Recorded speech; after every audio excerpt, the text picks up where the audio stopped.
I was born into a Muslim family. My parents were leaders in the mosque, and I met these two Christians at my grad school. We just realized, okay, we definitely are both very strong in our faiths, but we can't both be right. We can both be wrong. Like logically in my mind, it's like, okay, we can both be wrong about Jesus for sure, but we can't both be right. So we sort of resolved that we wanted to figure out what truth is. And secretly, I wanted to convert him massively. I totally wanted to convert him to Islam, because anytime I would debate anybody about, religion, I would always win.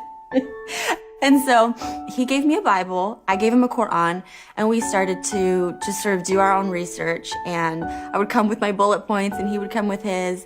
And truth be told, since I was an American Muslim being surrounded by non-Muslims, of course, I knew exactly what I believed, why, and had all the arguments. Even though I had felt that I had succeeded in showing him that Christianity was flawed and that Islam was true, I didn't have that satisfaction. I wanted some sort of proof for the first time in my life. And so I just continued to pray. And, I would fast and I would just cry out night and day to God, to Allah, the only God that I knew, to show people that he was the truth. I started to just really have a lot of torment. I just thought maybe I was going crazy for the first time. But it was like I couldn't think anymore. And especially as somebody studying to be a doctor and, science background, to lose your mind is really a very low point, to say the least. So there was one day where I was probably at my lowest point. I was just crying, praying to Allah and saying, I can't do this one more day. And that same day, I got a text message from my friend. He had been praying for me all along, and his church actually had been praying too down south. And his pastor actually had brought or had typed up bullet points from the book by Lee Strobel called The Case for Christ. And so because I was at such a low point at that point, I was like, I'll read anything. Why not? It gave so much significant proof for the historicity of the cross and resurrection. And I started to read the Bible again. I was reading it as though it actually could have happened.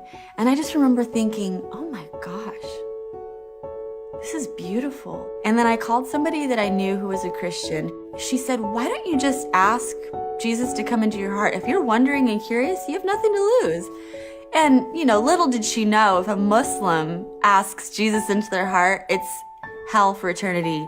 No coming back. You cannot come back from that. So I just looked up at the heavens and I said, Allah, I don't know who you are. Allah, I don't know what's real. Whoever you are, though, I want to give my life to you. If you're Jesus, you can come into my heart. The next morning I woke up and all the torment was gone.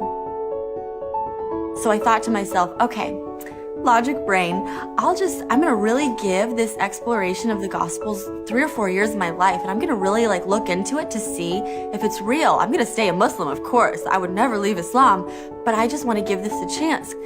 And so I just basically went to church that Sunday, and some signs had happened that week, all pointing to Jesus. And that Sunday morning, the pastor was preaching and people were raising their hands, and I just kind of sat through it.